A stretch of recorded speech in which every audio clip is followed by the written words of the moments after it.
So students, now we will be discussing about the grouping of cells.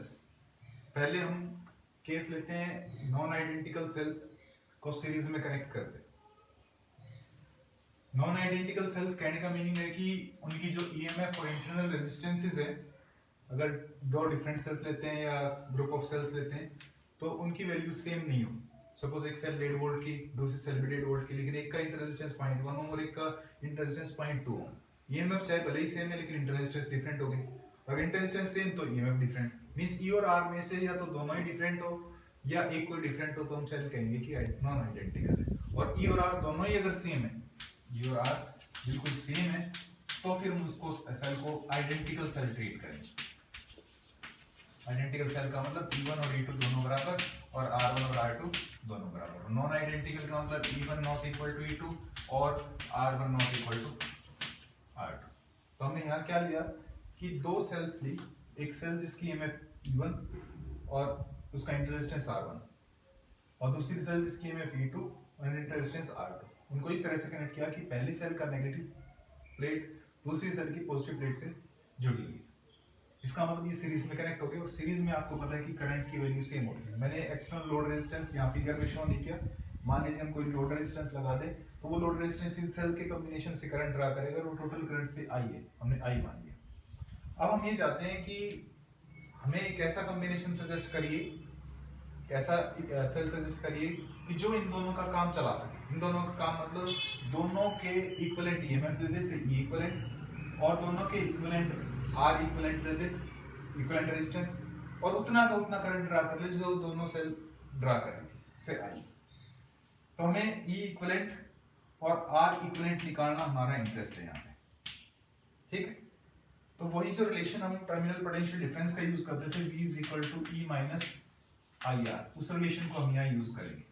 ये V जो terminal potential difference होता था उस cell के दो टर्मिनल्स के अक्रॉस, सिर्फ फर्स्ट सेल ली तो A और B के अक्रॉस और सेकंड सेल ली तो हमें B और C के अक्रॉस। तो आप ये कहोगे कि now potential difference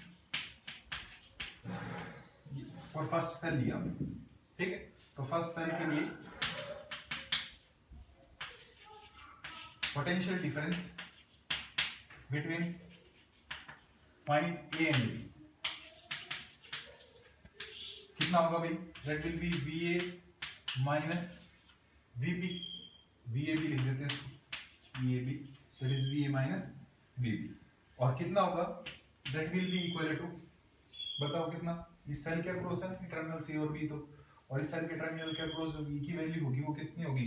E1 minus I into R1। तो ये वैल्यू होगी आपके पास E1 माइनस I R1, ठीक है। सो इसको हमने लिख दिया VA minus VB that is equal to E1 minus I R1, equation number first. इसी तरह से अगर सेकंड सेल लेते हैं तो सेकंड सेल के लिए अगर जब लें तो जो पोटेंशियल डिफरेंस आएगा वो किसके बीच में? B और C के बीच में। Potential difference between B and C, तो इसको हमने कह दिया से VBC। और VBC का मतलब VB माइनस VC। और कितना होगा इन टर्मिनल्स के अक्रॉस? अगर यहाँ पे वोल्टमीटर लगा हुआ हो तो वो कितना होगा? E2 माइनस I R2, इस रिलेशन के according E2 minus I R2। तो that will B E2 minus I R2 that is VBC means VB minus VC is equal to E2 minus I R2। so equation number this is second। अब मैं ये कहता हूं कि मैंने इन दोनों sales की जगह इस A और C टर्मिनल के बीच में एक इक्विवेलेंट EMF वाली एक सेल कनेक्ट कर दी जो इन दोनों का काम करे। तो अगर मान लो मैं ये E इक्विवेलेंट वाली मानूं और करंट उतना का उतना ड्रा करे तो E equivalent minus I into R equivalent, ये V की वैल्यू हो जाएगी V की। तो आप लिखोगे कि now VAC, क्योंकि A और C के बीच में कनेक्टेड है ये E इक्विवेलेंट, तो वो कितना होगा? That will be VA minus VC और ये निकालना है हमें, ठीक। और वो कितना होना चाहिए? VAC, बताइए। VA minus VC means E equivalent minus I into R equivalent इससे हम कंपेयर करके ई इक्विवेलेंट की वैल्यू और आर इक्विवेलेंट की वैल्यू निकालेंगे। देखिए कैसे। तो VAC निकालना है हमने, तो VAC कैसे निकलेगा, VA माइनस VC, लेकिन बीच में एक पॉइंट पड़ रहा है B, हम तो C और A और C की बात कर रहे थे, VA माइनस VC, तो बीच में पॉइंट B और है, हम इसको ऐसे लिख लें VA और E माइनस बाई VC, ठीक है। लेकिन बीच में पॉइंट B है, तो उस B पॉइंट को हम घटा भी देते हैं उसके पोटेंशियल को और जोड़ भी देते हैं।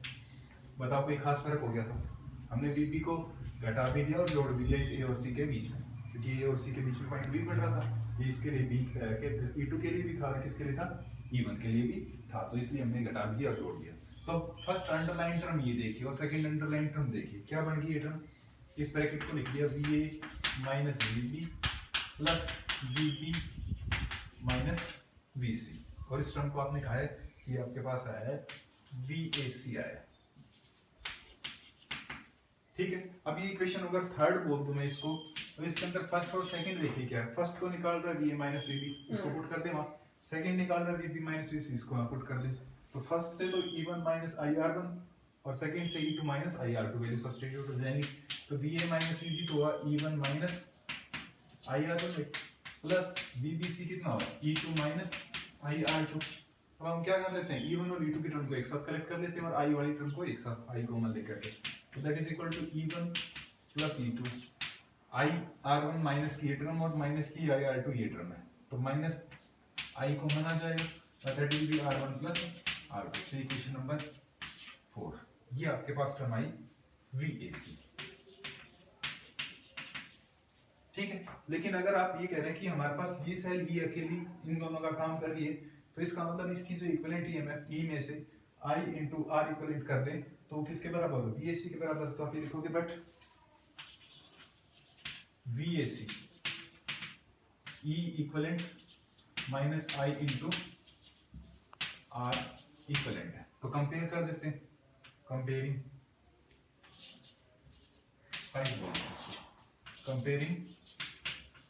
इक्वेशन 4 एंड 5, तो जब आप कंपेयर करेंगे तो देखिए लेफ्ट साइड में VAC I के साथ जो टर्म है वो क्या टर्म होगी, R इक्विवेलेंट, और जो ये टर्म होगी E इक्विवेलेंट, हमारे पास दोनों टर्म आ गई, देन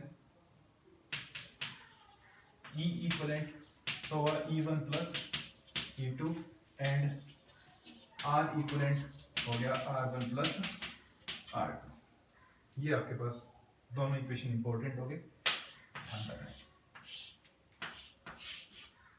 तो इसका मतलब ये हुआ कि अगर हमारे पास दो सेल लिए हमने, एक 2 वोल्ट की एक 3 वोल्ट की, तो इक्विवेलेंट EMF अगर सीरीज में कनेक्ट करेंगे 2 और 3 5, और इनके रेजिस्टेंस मान लो 0.1 ओम और 0.2 ओम थे, तो that will be R1 plus R2 means 0.12 plus 0.2 ohm means that is 0.3 ohm, तो एक सेल बन जाएगी आपके पास, इंटर रेजिस्टेंस और EMF निकाल देंगे आप उनकी, अगर ये नॉन आइडेंटिकल थे। इसी तरह से अगर n सेल्स ले लेते तो n सेल्स के लिए क्या बन जाएगा हमारे पास, इसको इक्वेशन नंबर से 6 बोल दो, इसको 7। एक चीज और ध्यान रखना, नोट में लिख देता हूं मैं यहाँ, अगर इन दोनों में से किसी एक सेल को रिवर्स ऑर्डर में कनेक्ट कर दें, जबकि ये मानकर कि एक सेल की EMF ज्यादा है दूसरी की कम है, तो मैं अगर इसको रिवर्स ऑर्डर में कनेक्ट कर दूं इस तरह से, मींस ये E1 और ये नेगेटिव प्लेट ही फेस कर रही है इसको, ये E2, ठीक। तो कहने का मतलब ये हुआ कि जो E1 को जो सेल E2 है वो अपोज कर रही है, क्या कर रही है, अपोज। सपोज ये सेल इधर की तरफ करंट देना चाहे तो ये इधर की तरफ देगी, उसको अपोज करेगी, मींस अपना रोल कम करवाएगी। तो अगर हम ये कह दें कि E1 किससे ज्यादा हो E2 से, तो सेल अगर रिवर्स ऑर्डर में कनेक्टेड थी, सेल इन रिवर्स ऑर्डर, तो उसके केस में क्या होगा, E इक्विवेलेंट कितनी लिखी जाएगी, E1 प्लस जो E2 था ना उसकी जगह माइनस E2 टर्म हो जाएगी, that will B E1 minus E2, ये E इक्विवेलेंट लिखी जाएगी कब, जब हमारे पास सेल रिवर्स ऑर्डर में कनेक्ट हो जाए। सपोज एक 15 वोल्ट की और एक 10 वोल्ट की, तो नेट इक्विवेलेंट EMF कितनी होगी, 15 को 10 वोल्ट अपोज करके कम कर देगा, तो 15 माइनस 10 5 वोल्ट की हो जाएगी, ठीक है। और एंड इक्विवेलेंट रेजिस्टेंस पे कोई फर्क नहीं पड़ेगा, क्योंकि कंडक्टिंग पाथ में दोनों में ही आएगा, तो R1 प्लस R2, ये दोनों रिजल्ट ध्यान रखना। अगर हमारे पास सेल्स आइडेंटिकल होती, फॉर आइडेंटिकल सेल्स, और इवन से आइडेंटिकल सेल्स की बात बाद में कर लेंगे, हम पहले n सेल्स लेते हैं। इसी तरह से इस सेल रिजल्ट को जनरलाइज करना चाहे तो जो ई इक्विवेलेंट का रिजल्ट होगा that will B E1 plus E2, दो सेल करने का 3 सेल ले लेंगे तो प्लस E3, चौथी सेल और ले ले तो E4, और nth सेल की में अगर En है तो ये आ जाएगा आपके पास रिजल्ट। एंड R इक्विवेलेंट कितना है, सीरीज कॉम्बिनेशन था रेजिस्टेंसेस का R1 प्लस R2, तो अगर तीसरा ले लिया R3 और nth ले लिया तो Rn, ठीक है। तो ये रिजल्ट भी आपने ध्यान रखना है, ठीक है। इसका मतलब ऐसे भी लिख सकते हैं आल्सो, जो E इक्विवेलेंट आया वो सम है 1 से लेकर के n तक, और कोई जनरल टर्म अगर EI मान ले, ऐसे यहाँ ith रेजिस्टेंस मान ले Ri, तो E इक्विवेलेंट तो कितना हो गया EI, सम I is from 1 to n, and R equivalent लिखें तो R इक्विवेलेंट क्या होगा, वो भी सम ही है for 1 से लेकर के n तक, और किस टर्म के टर्म का Ri का, तो I is from 1 to n। तो आपको ये रिजल्ट ध्यान रखना। अगर आइडेंटिकल सेल्स के लिए लगाएं फॉर आइडेंटिकल सेल्स, तो आइडेंटिकल सेल्स कहने का मतलब तो ये हुआ कि भाई ईएमएफ सारी बराबर हो, E1 E2 E3 सारी क्या हो से बराबर है किसके, E के, और इंटरनल रेजिस्टेंस भी क्या हो इक्वल, मींस R1 और R2 और R3 सब इसके बराबर R के, मींस यहाँ पे E कितनी बार, सो इक्विवेलेंट ईएमएफ कितनी आ जाएगी बताइए भाई, E equivalent that is E plus E और कितनी बार है n times, so that will be what n times of E। तो इक्विवेलेंट ईएमएफ आइडेंटिकल सेल्स अगर जोड़ते हैं n सेल्स तो n टाइम्स हो जाएगी, 5 सेल ली तो 5 गुना हो जाएगी, 10 सेल ली तो 10 गुना, और इंटरनल रेजिस्टेंस कितना हो जाएगा R इक्विवेलेंट बताइए भाई, R1 plus R2 plus R3 लिखते हैं, R plus R plus R, और M है या N है तो n टाइम्स होगा, तो दैट विल बी NR, तो ये इक्विवेलेंट रेजिस्टेंस हो जाएगा NR। इसको हम बाद में भी डिस्कस करें। So this was the case of cells in series. So students, now we will be discussing the case of cells connected in parallel, और हम यहाँ नॉन आइडेंटिकल सेल्स ले रहे हैं अगेन। तो याद रखना कि पैरेलल कॉम्बिनेशन में रेजिस्टेंसेस के केस में भी होता था ऐसा कि पोटेंशियल सेम रहता था पैरेलल में और करंट डिफरेंट होते थे, मींस जो चीज सेम है वो निकालने की जरूरत नहीं है, तो जो डिफरेंट है वो करंट निकालने का हमारा इंटरेस्ट रहेगा कि करंट कितना ड्रा हो रहा है उन सेल से, I1 और I2। अब हमने दो सेल्स ले ली, एक EMF E1 और इंटर रेजिस्टेंस R1 की, और दूसरी EMF inter resistance EMF E2 and inter resistance R2, और दोनों को हमने कनेक्ट कर दिया, बाइंड कर दिया, और A टर्मिनल और C टर्मिनल के बीच में, और इन टर्मिनल्स को जंक्शंस को हमने B1 और B2 इंडिकेट कर दिया। और मान लीजिए हमने लोड रेजिस्टेंस एक्सटर्नली शो नहीं किया है कि वो लोड रेजिस्टेंस इस सेल के कॉम्बिनेशन से करंट ड्रा कर रहा है और से I करंट ड्रा करता है, तो इस केस में क्योंकि पैरेलल में है तो पैरेलल में पोटेंशियल की वैल्यू जो इन टर्मिनल्स B1 और B2 के अक्रॉस है वो तो भी रहेगी सेम दोनों सेल्स के लिए, इस सेल के लिए भी और इस सेल के लिए, और करंट की वैल्यू डिफरेंट होगी, तो इस सेल से जितना करंट रहा हो वो I1 बोल दिया, इस सेल से जितना करंट रहा हो आपने I2 कह दिया। तो जो पोटेंशियल डिफरेंस होगा due to the drop across the internal resistance, तो वो value V is equal to E minus IR relation होता है, ठीक है। तो अगर इस रिलेशन से मैं I निकालना चाहूँ तो I कितना आएगा, that will be equal to IR is equal to E minus B, right. और यहाँ से हम I निकालना चाहें तो वो आ जाएगा E minus B over R, ठीक है। सो फर्स्ट सेल के लिए लिखेंगे तो E1 EMF potential difference same V और inter resistance R1, second cell का लिखेंगे I2 तो E2 माइनस V R2। तो आपने लिखा फॉर फर्स्ट सेल अगर लेते हैं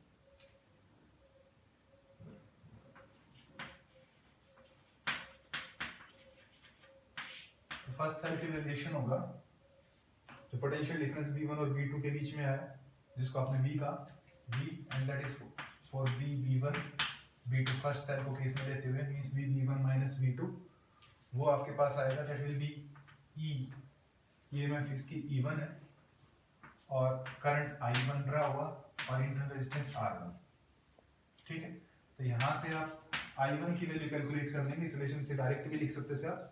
तो आपने ये लिखा कि then I1 R1 will be equal to what I1 R1 इधर आ जाएगा, आपने इसको ऐसे लिख लिया V is equal to E1 minus I1 R1। ठीक है, तो यहाँ से I1 R1 आ गया आपके पास E1 minus V, और यहाँ से I1 की वैल्यू आ गई E1 minus V over R1, जैसे कि हम यहाँ कह रहे थे E1 minus V over R1। ठीक है, और इसको हमने इक्वेशन नंबर से फर्स्ट बोल दिया। ठीक है, क्योंकि इस जंक्शन के ऊपर अगर किरचॉफ्स करंट लॉ लगाए तो करंट एंटर कर रहा है I1 और ये I2, तो इन दोनों का सम किसके बराबर होगा, I के बराबर। तो I1 प्लस I2 का जो सम है वो किसके बराबर रहेगा, I के बराबर रहेगा। और अगर इन दोनों इक्विवेलेंट का कॉम्बिनेशन लेना चाहिए इन दोनों सेल्स का, तो वो उतना ही करंट ड्रा करके देगा I, तो वो I कितना होगा, I1 और I2 का जोड़। तो इसको हमने I1 की वैल्यू और I2 की वैल्यू सब्स्टिट्यूट करने के लिए रिलेशन लिखना पड़ेगा। तो सिमिलरली मैंने इसी तरह से लिखा V सेकंड सेल के लिए, फॉर सेकंड सेल। तो दोबारा मैं लाइन नहीं लिख रहा हूँ, रिपीट नहीं कर रहा हूँ, तो मैं ऐसे डायरेक्ट लिख रहा हूँ इसको। ये रिलेशन आ जाएगा V is equal to E2 minus I2 R2, तो V is equal to E2 minus I2 R2, तो I2 R2 is equal to E2 minus V, I2 will be E2 minus V over R2। तो मैंने direct लिख दिया I2 is equal to E2 minus V over R2। So this is equation number second। लेकिन अगर इस V1 junction पे या V2 junction पे अगर हम देखते हैं तो from I is equal to I1 plus I2। ठीक है, सर थर्ड है, इसमें यूज कर लीजिए using equation first and second को। तो फर्स्ट और सेकंड को यूज करेंगे तो I की वैल्यू आपके पास आएगी भाई, ये वैल्यू प्लस ये वैल्यू, तो E1 minus V over R1 plus E2 minus V over R2। ठीक है, और इसको हम ऐसे लिख लेते हैं I is equal to, दोनों के डिवीजन में लिख लेते हैं इन टर्मों को जो R की टर्म है, तो E1 by R1 minus V over R1 plus next term में E2 by R2 minus V by R2। ठीक है, इसके बाद नेक्स्ट हम क्या करते हैं कि टर्म्स कलेक्ट कर लेते हैं, E और R की जो डिवीजन की टर्म है वो अलग और V वाली अलग। सो दिस इंप्लाइज दैट कि आपके पास आया I is equal to E1 by R1 plus E2 by R2। एक टर्म तो ये होगी, ये दोनों टर्म हमने ले ली। फिर इनमें सेकंड टर्म देखते हैं, तो माइनस V दोनों टर्म में कॉमन है, तो माइनस V ले लिया हमने, और पहली टर्म में आ गया 1 over R1 और दूसरी टर्म में 1 over R2, 1 over R1 plus 1 over R2। ठीक है, और इसको भी अगर हम एलसीएम ले लें, R1 R2 एलसीएम आएंगे दोनों टर्म में, तो मैं लिख दूंगा इसको ऐसे I is equal to R1 R2 LCM आएगा, तो R1 R2 इससे मल्टीप्लाई करो तो R1 कट जाएगा, R2 बच जाएगा, तो E1 R2 plus R1 R2 इससे मल्टीप्लाई होगा तो R2 कट जाएगा, तो R1 बच जाएगा, E2 R1, E1 R2 1 के साथ 2 का मल्टीप्लिकेशन, 2 का 1 के साथ, E1 R2 plus E2 R1 और R1 प्लस R2। ऐसे ही माइनस V, और ये टर्म होगी कितनी, एलसीएम आएगा R1 R2, तो यहाँ आ गया R1 R2 plus R1 means R1 plus R2 लिखते हैं। So this is equation number next, that is third. अब यहाँ से हमारा काम क्या है कि इस रिलेशन से कंपेयर करना चाहेंगे, क्योंकि इसके लिए जब रिलेशन लिखेंगे VAC का मींस V का, तो वो ऐसा लिखा जाएगा V is equal to E equivalent minus I into R equivalent, और फिर उसको कंपेयर करेंगे E इक्वलेंट और R इक्वलेंट का, मींस V निकालना। तो यहाँ पे V निकल तो गया, लेकिन V के साथ में ये टर्म में क्या है, एक्स्ट्रा है।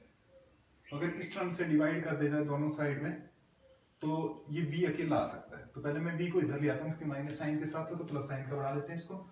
ये आ गया V और इंटू साथ में टर्म आ गई भाई R1 plus R2 over R1 R2 equal to, ये टर्म ऐसा, तो ये I इधर आ गया, E1 R2 plus E2 R1 over R1 R2, और ये I इधर आकर के माइनस का। ठीक है, अब मेरे को अकेला क्या चाहिए, V चाहिए। अकेला क्या चाहिए, V चाहिए। V के साथ कोई और टर्म एक्स्ट्रा नहीं होनी चाहिए। तो यहाँ पे एक्स्ट्रा टर्म कौन है, ये टर्म तो मल्टीप्लिकेशन में, तो मल्टीप्लिकेशन वाली टर्म तो डिवीजन में जाएगी, और डिवीजन वाली टर्म मल्टीप्लिकेशन में। तो दिस इंप्लाइज दैट कि V क्या आएगा, देखिए भाई थोड़ा समझना, मींस इस पूरी टर्म से इसको डिवीजन करेंगे, डिवीजन करेंगे तो r1 r2 से r1 r2 कट जाएगा, ऐसे इसको भी डिवीजन करेंगे तो आपने ये होगा कि e1 r2 plus e2 r1 over r1 r2 term की, और इसको ये टर्म क्या करेगी, बटे में जाएगी डिवीजन में, तो r1 प्लस r2 ओवर क्या है r1 r2, तो r1 r2 से r1 r2 कट जाएगा। ऐसे इस टर्म में माइनस i ओवर इस टर्म के डिवीजन में जाएगी, तो डिवीजन में लिखेंगे r1 plus r2 over r1 r2, और r1 r2 कट करके ऊपर आ जाएगा। तो ये मैं लिख देता हूँ v इज इक्वल टू कितना है बोलो, e1 r2 plus e2 r1, 1 के साथ 2, 2 के साथ 1 ओवर क्या है बताइए, ओवर r1 प्लस r2, ठीक है, और माइनस i के साथ कौन सी टर्म आई बताइए, r1 r2 पर चला जाएगा और r1 plus r2, r1 r2 over r1 plus r2, so this is equation number 4। अब मेरे को इसके नीचे की जरूरत नहीं, मैं हटा देता हूं इसको। अब इसको कंपेयर करें, comparing with v is equal to कितना भाई, e equivalent minus i into r equivalent. तो अब कंपेयर करेंगे तो देखिए v तो इसका मतलब ये होगा जो i के साथ जो टर्म है वो तो क्या है r इक्विवेलेंट, और ये टर्म क्या है, this is what e equivalent. Then e equivalent आपके पास आया कितना भाई, e1 r2 plus e2 r1 over r1 plus r2 से इक्वेशन नंबर 5, ये रिजल्ट है आपका, ठीक है। एंड r इक्विवेलेंट वो कितना है बोलो, r1 r2 over r1 plus r2। ये तो पैरेलल कॉम्बिनेशन ऑफ रेजिस्टेंस वाला है, जिस रेजिस्टेंस पैरेलल कॉम्बिनेशन वाला है, सीरीज वाले में तो सीरीज का आया था r is equal to r1 plus r2 वाला, और इसमें पैरेलल वाला आ गया r1 r2 और r1 प्लस r2 का, और इक्विवेलेंट ईएमएफ का ये रिजल्ट आया। तो हमने 5 और 6 नंबर इक्वेशन इंपॉर्टेंट इक्वेशन है, ये याद रखना, ठीक है। अब मैं देखिए कि क्या करता हूं, मैं इस इक्वेशन E इक्विवेलेंट को और R इक्विवेलेंट से डिवाइड करता हूं। जब मैं इसको डिवाइड करूंगा तो ये जो डिनोमिनेटर टर्म कट जाएगी और ये इसके बटे में आ जाएगा। तो आपने क्या लिखा, इक्वेशन 5 को 6 से डिवाइड किया, 5 divided by 6, this implies that E equivalent over R equivalent, left side left को डिवाइड करें, राइट साइड राइट को, तो राइट हैंड साइड में क्या जाएगा बोलिए, E1 R2 plus E2 R1 over क्या था R1 प्लस R2, और उसके डिवीजन में क्या term R1 R2 over R1 plus R2, और बटे के बटे की रकम होती है तो पलट करके कटनी है वैसे, ठीक है। तो मैंने पहले काट दिया इनको, तो ये क्या है आपके पास रिजल्ट, हालांकि जो मेन रिजल्ट है वो यहीं आ गया है। अगर सेल्स रिवर्स कनेक्ट की होती है, आपको एक सेल को थोड़ा सा डायरेक्शन रिवर्स कर दे पोलैरिटी, और E1 ज्यादा मान ले E2 से, तो यहाँ पे माइनस साइन आ जाए, E1 R2 minus E2 R1, बाकी इंटरनल रेजिस्टेंस का रिजल्ट सेम रहेगा, ठीक है। जैसे सेल्स सीरीज में की थी तो रिवर्स पोलैरिटी से कनेक्ट कर दे, तो रिवर्स पोलैरिटी के लिए रिलेशन ये बन जाएगा, E equivalent is equal to E1 R2 minus E2 R1 over R1 plus R2, ठीक। तो ये ध्यान रख लेना, वहां पे थोड़ा सा आगे प्रोसीड करेंगे उस रिजल्ट को जनरलाइज करने के लिए, अदरवाइज रिजल्ट कहीं 5 नंबर और 6 नंबर लिया गया। तो डिवाइड करने के बाद E equivalent divided by R equivalent, आपके पास क्या टर्म बनी बताइए, E1 R2 plus E2 R1 और डिवाइडेड बाय R1 R2। अब इस R1 R2 को इसके डिवीजन में डालेंगे तो R2 कट जाएगा, R1 बच जाएगा, E1 बाय R1 आ जाएगा, यहाँ इसके डिवीजन में करेंगे तो R1 कट जाएगा और R2 आ जाएगा, तो ये टर्म आ गई E1 by R1 plus E2 by R2। तो ये आपके पास इक्विवेलेंट रिलेशन हो गया, E equivalent to the R equivalent. ये से नेक्स्ट नंबर इक्वेशन नंबर 7। अगर इसको जनरलाइज करें, जनरलाइजिंग, तो ये रिलेशन बढ़ जाएगा E equivalent over R equivalent is equal to what, E1 by R1 plus E2 by R2 plus E3 by R3 and so on, En by Rn। तीन cell के लेंगे, तीन सेल के सेल लेंगे, तो ये तो आ गया इक्विवेलेंट ईएमएफ और इंटर रेजिस्टेंस का रेशियो की बात आ गई, क्योंकि इक्विवेलेंट रेजिस्टेंस हम कितना निकाल चुके हैं, वो इस फार्मूले से निकलता है आपकी R इक्विवेलेंट से। एक चीज और, मैं अगर इसका रेसिप्रोकल कर दूं फ्रॉम 6th, तो इसका रेसिप्रोकल करेंगे तो 1 ओवर R इक्विवेलेंट, और 1 ओवर R इक्विवेलेंट कितना होगा, that will be R1 plus R2 over R1 R2। तो इसको इसके डिवीजन में, इसको इसके डिवीजन में, तो ये कितना आ गया 1 over R1 plus 1 over R2। और ये कौन आया 1 ओवर R इक्विवेलेंट, जो पैरेलल वाला रिजल्ट होता था। तो ये पैरेलल में, ये सेल पैरेलल में कनेक्ट करी तो उनके जो इंटर रेजिस्टेंस, पैरेलल में सेल सीरीज में कनेक्ट करी तो उनके रेजिस्टेंस सीरीज में जुड़ जाएंगे लोड रेजिस्टेंस के साथ में जाकर के, ठीक है, अपना जो इक्विवेलेंट बना करके वो लोड के साथ जुड़ेगा लास्ट में जाकर के। तो पैरेलल में जोड़ेंगे सेल को तो पैरेलल वाला इक्विवेलेंट रेजिस्टेंस का इंटर रेजिस्टेंस का फार्मूला, और सीरीज में जोड़ेंगे तो सीरीज का। तो जो इक्विवेलेंट ईएमएफ का रिजल्ट ये वाला ध्यान रखना है आपने, ठीक है, इस तरह से एनालाइज करके। और पैरेलल का ये ऐसे, तो अगर आइडेंटिकल होंगे तो 1 over R 1 over R 1 over R n times है तो n बाय r, और r इक्विवेलेंट निकाल दो तो r बाय n, बहुत पहले से रिजल्ट जानते हो तो ज्यादा करने की बात नहीं। तो मेनली हमें दो रिजल्ट ये ध्यान रखने हैं, ठीक है। So this was the for the parallel combination of the cell. Next हम मिक्स्ड ग्रुपिंग और उसके कुछ क्वेश्चंस डिस्कस करेंगे।